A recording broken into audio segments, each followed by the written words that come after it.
नमस्कार, डेली 24 भारत देख रहे हैं आप। मैं हूं आपके साथ अनीता शर्मा। शुरुआत करते हैं देश दुनिया की बड़ी खबरों से। भारत निर्वाचन आयोग ने सभी 12 राज्यों में एसआईआर की समय सीमा 7 दिन बढ़ा दी है। चुनाव आयोग ने स्पेशल समरीज रिवीजन फेज 2 के शेड्यूल में बदलाव कर दिया है और अब ड्राफ्ट वोटर रोल 9 दिसंबर की बजाय 16 दिसंबर को पब्लिश किया जाएगा। निर्वाचन आयोग ने ये फैसला राजनीतिक दलों की चिंताओं के बाद लिया है। जानकारी के मुताबिक दलों ने शिकायत की थी कि देश भर में कई जगहों पर बीएलओस की कमी है और समय पर काम पूरा करना काफी मुश्किल हो रहा है और इसी वजह से आयोग ने सभी 12 राज्यों में एसआईआर की समय सीमा 7 दिन बढ़ा दी है। आगामी चुनाव की तैयारियों के लिहाज से ये अभियान बेहद ही अहम माना जा रहा है। आयोग ने मतदाताओं से अपील की कि समय सीमा के भीतर फॉर्म जमा कर अपनी पात्रता सुनिश्चित करें और एसआईआर के इस चरण ने डिजिटल अपडेट की रफ्तार को नई दिशा दी है, जिससे भविष्य में पारदर्शी और सटीक मतदाता सूची तैयार करने में मदद मिले।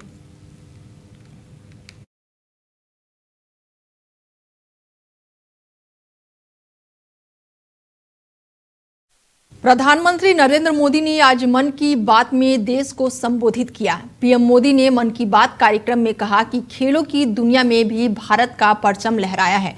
कुछ दिन पहले ही भारत के राष्ट्रमंडल खेलों की मेजबानी मिलने का भी ऐलान हुआ है और ये उपलब्धियां देश की हैं, देशवासियों की है और मन की बात देश के लोगों की एक ऐसी उपलब्धियों को लोगों के सामूहिक प्रयासों को जन सामान्य के सामने लाने का एक बेहतरीन मंच है। खेलों के लिहाज से भी ये महीना भारत के लिए सुपरहिट रहा। पहले महिला टीम ने वर्ल्ड कप जीता और कुछ दिन पहले ही बधिर ओलंपिक ने 20 मेडल जीते। हमारी महिला टीम ने कबड्डी वर्ल्ड कप जीता है। वर्ल्ड के बॉक्सिंग में भी हमारे खिलाड़ियों ने 20 पदक जीते और हमारी ब्लाइंड महिलाओं टीम ने भी कई मैचों पर हारे वर्ल्ड कप भी जीते हैं और ऐसे में इस टीम का फैसला और हौसला काफी बुलंद है और ये जीत भारतीयों को प्रेरित करती रहेगी।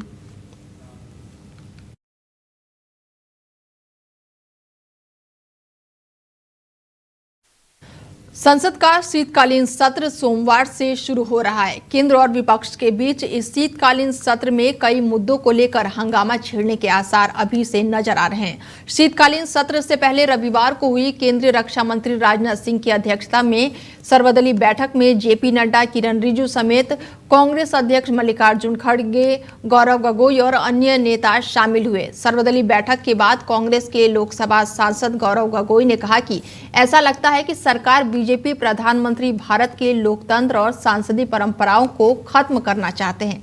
उन्होंने कहा कि ये संभवतः सबसे छोटे शीतकालीन सत्र और ऐसा लगता है कि सरकार संसद को पटरी से उतारना चाहती है। उन्होंने संसद में पार्टी की रणनीति को लेकर कहा कि सर्वदलीय बैठक में कांग्रेस ने राष्ट्रीय सुरक्षा, वायु प्रदूषण, लोकतंत्र की रक्षा और मतदाता सूची की सुरक्षा पर चर्चा की मांग को सर्वदलीय बैठक पर संसदीय कार्य मंत्री किरण रिजिजू ने कहा कि शीतकालीन सत्र में हम आशा करते हैं कि सभी लोग शांत मन से काम करेंगे और गर्मा गर्म बहस से बचेंगे। संसद में बहस होगी और मुद्दे उम्मीद के कई व्यवधान नहीं होगा, मगर हम शांत मन से काम करेंगे तो ये देश के लिए फायदेमंद होगा और संसद सत्र सुचारू रूप से चलेंगे।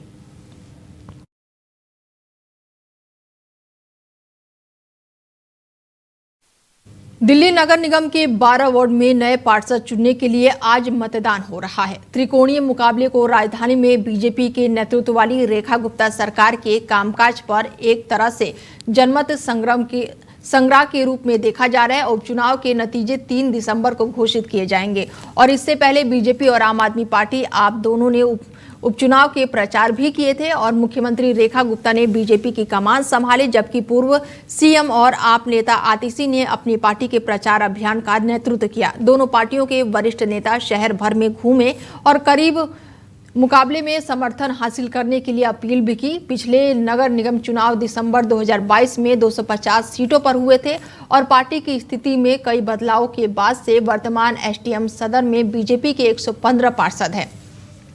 बीजेपी रविवार को होने वाले उपचुनाव में 12-0 से जीत हासिल करने का लक्ष्य लेकर चल रही है और जिसमें 250 सदस्यों वाले नगर निगम सदन में 125 के पूर्ण बहुमत के आंकड़े तक पहुंच सके और बीजेपी के अच्छे प्रदर्शन में मुख्यमंत्री रेखा गुप्ता का कद बढ़ाने की उम्मीद है और उनकी ई बस, स्वास्थ्य और बीमा कल्याण योजना और छठ भक्तों के लिए व्यवस्थाओं के लिए एक सकारात्मक सार्वजनिक रिपोर्ट कार्ड पेश करने की उम्मीद है।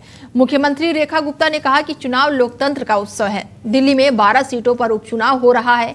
मेरे इन 12 वार्ड के निवासियों से यही निवेदन है कि अपने वोट का अधिक से अधिक सही से इस्तेमाल करें, क्योंकि इसी सीट के माध्यम से वो दिल्ली के सही प्रतिनिधि चुन पाएंगे, जिससे दिल्ली के विकास को गति मिलेगी। प्रत्येक व्यक्ति को अपने मताधिकार का प्रयोग करना चाहिए।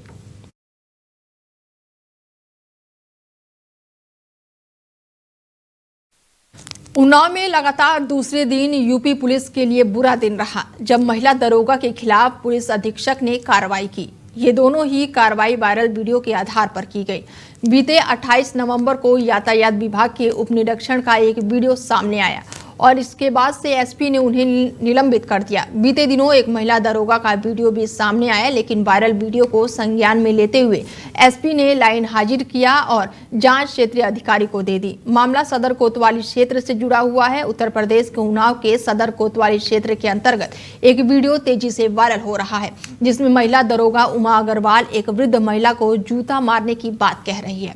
बताया जाता है कि बीते शुक्रवार को सदर कोतवाली में तैनात उमा अग्रवाल डोकोली गांव में नोटिस के लिए पहुंची थी और ऐसे में बातचीत करने के दौरान मामला बिगड़ गया और उमा अग्रवाल अपशब्दों की बौछार करने लगी।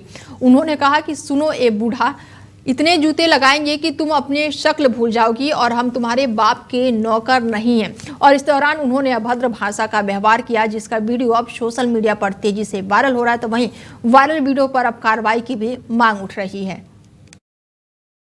सुनो ए बूढ़ा, सुनो मेरी बात, इतने लगाएंगे जूता तो शकल भूल जाओगी अपनी तुम।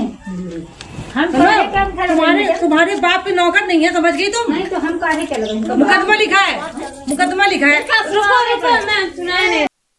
सत्ता के गलियारों में जहां शादियां अक्सर वैभव, शक्ति और प्रतिष्ठा के प्रदर्शन का माध्यम बन जाती है, तो वहीं मध्य प्रदेश के मुख्यमंत्री डॉक्टर मोहन यादव का एक अलग ही मिसाल पेश कर रहे हैं। 30 नवंबर को उनके छोटे बेटे अभिमन्यु यादव का विवाह ईशिता यादव पटेल से उज्जैन में तय की गई है और ऐसे में ये कार्यक्रम बेहद ही साधारण तरीके से संपन्न होगा और इसी कार्यक्रम में 21 अन्य जोड़े भी विवाह बंधन में बंधेंगे और एक वरिष्ठ अधिकारी के अनुसार यहाँ न कोई भव्य सजावट होगी, ना चमक दमक भरे हॉल होंगे, ना दिखावा।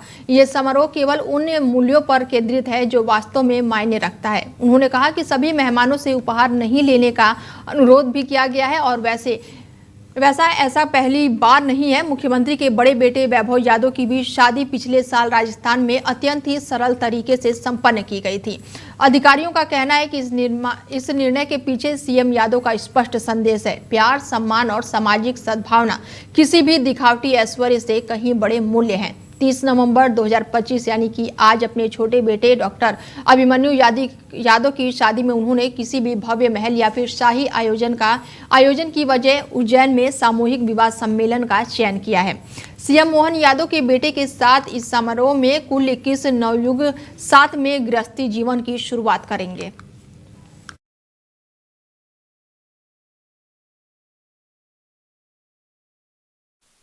दिसंबर महीना इस साल का आखिरी महीना है और ऐसे में बैंकों की छुट्टियों की भरमार है। अगर आप बैंक से संबंधित किसी भी काम के लिए दिसंबर महीने में बैंक ब्रांच जाने की योजना बना रहे हैं, तो आपको रिजर्व बैंक ऑफ इंडिया के द्वारा छुट्टियों की लिस्ट जरूर चेक करनी होगी। 1 दिसंबर सोमवार को अरुणाचल प्रदेश और नागालैंड में बैंक बंद रहेंगे। राज्य स्थापना दिवस के कारण बैंकों में छुट्टियों की घोषणा की गई है। अगर आप इन दोनों जगहों पर रहते हैं और बैंक जाने की सोच रहे हैं, तो आपकी योजना में बदलाव करना चाहिए, वरना आपको परेशानी का सामना करना पड़ सकता है। और इन 2 राज्यों को छोड़कर देश के बाकी हिस्सों में बैंक सामान्य रूप से खुले रहेंगे।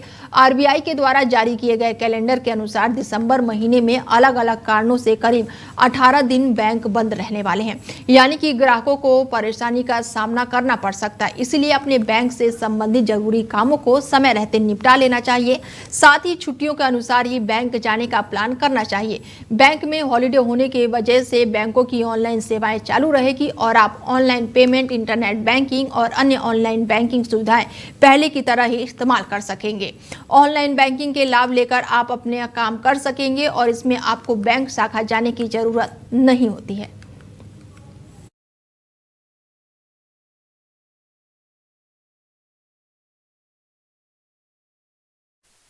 रोहित शर्मा और विराट कोहली ने दक्षिण भारत के खिलाफ पहले वनडे मैच में शानदार बल्लेबाजी की है और इन दोनों बल्लेबाजों के बीच दूसरे विकेट के लिए 50+ के रनों की साझेदारी हुई है, जिसमें भारत ने दक्षिण अफ्रीका के खिलाफ अच्छी शुरुआत की है। भारत को यशस्वी जायसवाल के रूप में पहला झटका लगा ही था लेकिन रोहित और कोहली की जोड़ी ने मोर्चा संभाला और टीम को बड़े स्कोर की ओर अग्रसर किया। दक्षिण अफ्रीका ने भारत के खिलाफ पहले वनडे मैच में टॉस जीतकर पहले बल्लेबाजी का फैसला लिया और भारतीय कप्तान केएल राहुल ने भी कहा कि अगर वो टॉस जीते तो पहले गेंदबाजी करने का फैसला ही लेते। कोहली और रोहित ने दक्षिण अफ्रीका के खिलाफ आक्रामक रुख अपनाया है और दोनों के बीच दूसरे विकेट के लिए अर्धशतकीय साझेदारी पूरी हो गई है। कोहली इस दौरान पुरानी लय में नजर आए हैं और ऐसे में 2024 टी20 वर्ल्ड कप के बाद जब विराट कोहली और रोहित शर्मा ने टी20 फॉर्मेट से संन्यास लिया तब फैंस ने खुशी खुशी उन्हें अलविदा कहा, मगर जब मई 2025 का महीना आया तो 6 दिनों के भीतर भारतीय क्रिकेट फैंस के 2 बड़े झटके लगे। विराट कोहली और रोहित शर्मा ने अचानक से ही टेस्ट क्रिकेट से रिटायरमेंट ले ली थी और एक तरफ बीसीसीआई रोहित और विराट के वनडे क्रिकेट में भविष्य को लेकर बैठक करने की तैयारी में है और दूसरी ओर टेस्ट में विराट कोहली से संन्यास वापस लेने की मांग उठने लगी है। पिछले 1 साल के भीतर टेस्ट मैचों में भारतीय टीम लगातार फ्लॉप प्रदर्शन कर रही है और साल 2025 की ही बात कर ले तो भारतीय टीम में 10 टेस्ट मैच खेले हैं और इसमें से 4 जीते हैं और 5 बार शिकस्त खाई है, जबकि उनका 1 मैच ड्रॉ रहा है।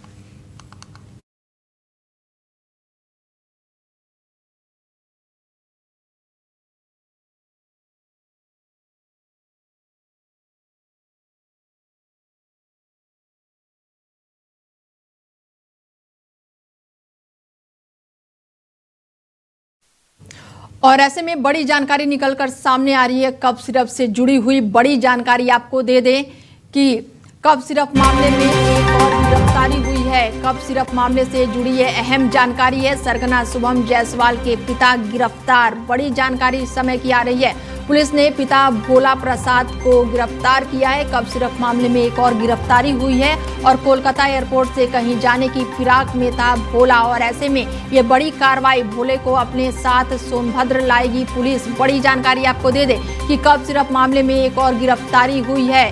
बड़ी जानकारी और बड़ी कार्रवाई देखने को मिली है। सरगना शुभम जायसवाल के पिता को गिरफ्तार किया गया है और ऐसे में पुलिस ने पिता भोले प्रसाद को गिरफ्तार किया है और कोलकाता एयरपोर्ट से कहीं जाने की फिराक में था भोला और ऐसे में पुलिस ने बड़ी कार्रवाई करते हुए भोला को अपने साथ सोनभद्र लाएगी पुलिस।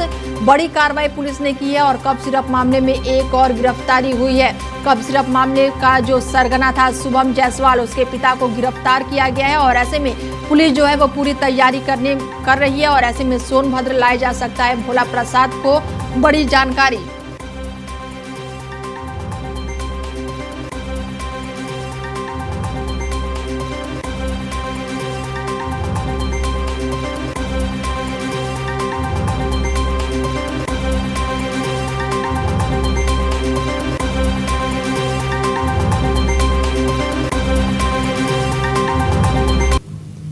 और खबरों में आगे बढ़ते हैं और इस वक्त की एक अहम जानकारी निकलकर सामने आ रही है। दिल्ली पुलिस की बड़ी कार्रवाई देखने को मिली है। बड़ी जानकारी, दिल्ली पुलिस की बड़ी कामयाबी मिली है। दिल्ली स्पेशल सेल को ये बड़ी कामयाबी हासिल हुई है। पुलिस ने 3 से ज्यादा आतंकियों को गिरफ्तार किया है। दिल्ली स्पेशल सेल को ये बड़ी कामयाबी मिली है। बता दें कि पुलिस ने 3 से ज्यादा आतंकियों को गिरफ्तार किया है। दिल्ली पुलिस की ये बड़ी कार्रवाई निकलकर आतंकी शहजाद भट्टी से जुड़े थे ये आतंकी और ऐसे में पाकिस्तानी आईएसआई से जुड़ा था आतंकी शहजाद। बड़ी जानकारी आपको दे दें कि दिल्ली पुलिस की बड़ी कार्रवाई सामने आई है और नॉर्थ इंडिया के रहने वाले हैं सभी आरोपी। और ऐसे में एमपी, यूपी और पंजाब में ये गिरफ्तारी का मामला सामने आया है। बड़ी जानकारी आपको दे दें कि दिल्ली पुलिस ने बड़ी कामयाबी हासिल की है और 3 आतंकियों को गिरफ्तार किया है और आईएसआई से जुड़ा हुआ ये मामला बताया जा रहा है। बड़ी जानकारी आपको दे दें कि पाकिस्तानी आईएसआई से जुड़ा था आतंकी शहजाद और ऐसे में पुलिस ने बड़ी कार्रवाई की है। नॉर्थ इंडिया के रहने वाले हैं सभी आरोपी और 3 आतंकियों को पुलिस ने गिरफ्तार किया है। एमपी, यूपी और पंजाब से हुई है ये गिरफ्तारियां। लगातार यहां पर कार्रवाई और छापेमारी देखने को मिल रही है। पुलिस स्पेशल सेल की ये बड़ी कामयाबी है और ऐसे में पुलिस ने 3 से ज्यादा आतंकियों को गिरफ्तार किया है और ये बड़ी कार्रवाई देखने को मिल रही है। आतंकी शहजाद से जुड़े हुए थे आतंकी और पाकिस्तान के आईएसआई से जुड़ा हुआ गिरोह बताया जा रहा है और लगातार ये कार्रवाई देखने को मिल रही है।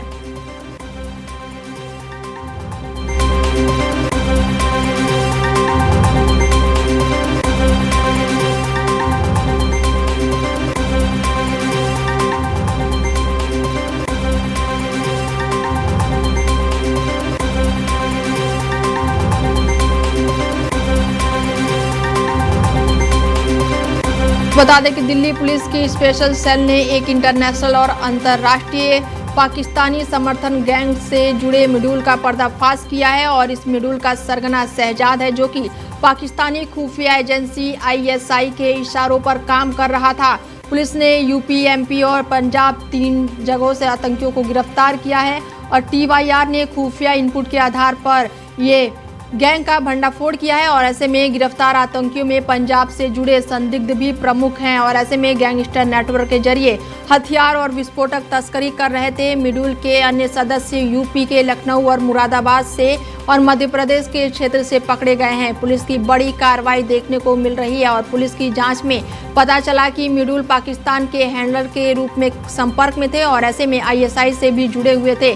दिल्ली एनसीआर में विस्फोटक हमले की प्लानिंग कर रहे थे। पुलिस को शक है कि ये नेटवर्क पंजाब, यूपी और मध्य प्रदेश से युवाओं को भर्ती करता था और बता दें कि शहजाद जो था वो पंजाब में बीजेपी नेता के घर के बाहर ग्रेनेड हमले की जिम्मेदारी ली थी और ऐसे में ये बड़ी कार्रवाई देखने को मिल रही है।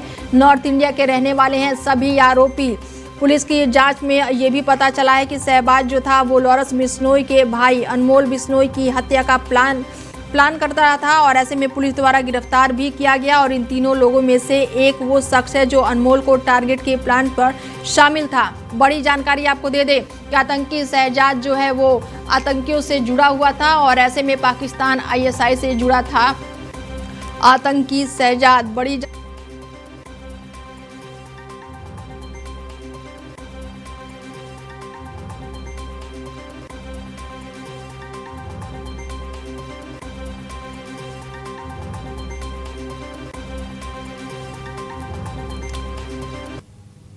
और बड़ी जानकारी निकलकर सामने आ रही है रेल यात्रियों के लिए। बड़ी जानकारी आपको स्लीपर कोच से जुड़ा हुआ है मामला। स्लीपर कोच के रेल यात्रियों से जुड़ी बड़ी जानकारी निकलकर सामने आ रही है और अब स्लीपर कोच में भी मिलेगी बेडरोल सुविधाएं। बड़ी जानकारी आपको दे दें कि ये सेवाएं ऑन डिमांड ऑन पेमेंट मिलेगी।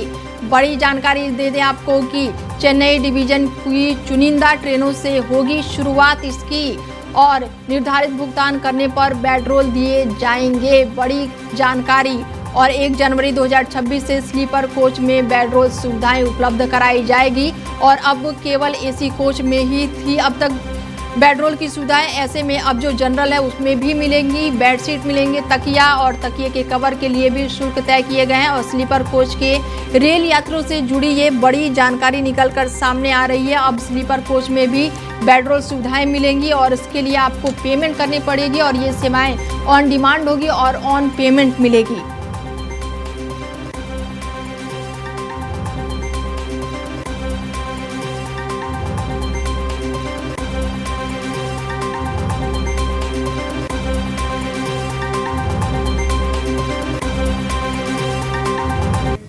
फिलहाल इस बुलेटिन में मेरे साथ इतना ही। बने रहिए आप हमारे साथ और देखते रहिए डेली 24 भारत। नमस्कार।